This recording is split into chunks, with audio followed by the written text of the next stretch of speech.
Chapter 1. He was staring again.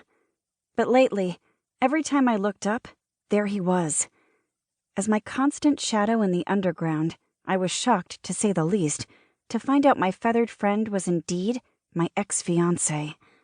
I knew the unseelie prince had the ability to change form, but it kind of left me peeved to know that he had been following me this whole time. The bright blue eyes I was used to seeing had changed to Dorian's usual dark blue, and were set in a feathered head that cocked to the side when it saw me looking. I frowned. Even in owl form, Dorian still exuded arrogance and overall disdain for the human world. His presence was becoming a regular, unwelcome occurrence for me. I wasn't surprised.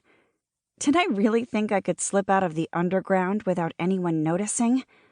I knew there would be repercussions, but at the time, all I could think about was getting home to my world.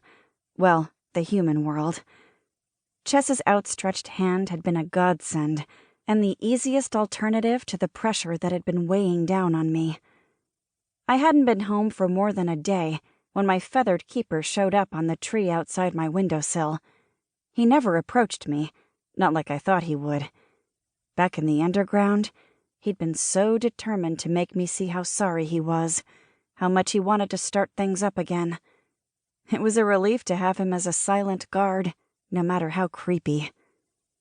Luckily, my fae mother, Tatiana, queen of the Seelie court and the main fae I was avoiding, hadn't reactivated the curse on Dorian in light of my disappearing act.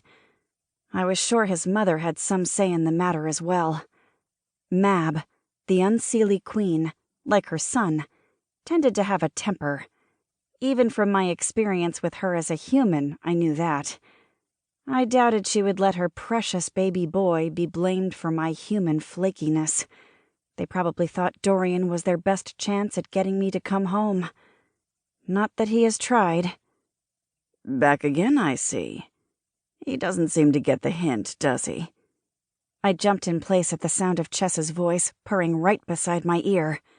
"Don't do that!" I spun around and smacked him with a dish towel as he chuckled.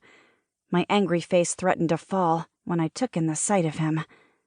Half Seelie, half unseelie, Chess was nothing like the Cheshire Cat from the classic fairy tale. His pale pink hair was loose around his broad shoulders.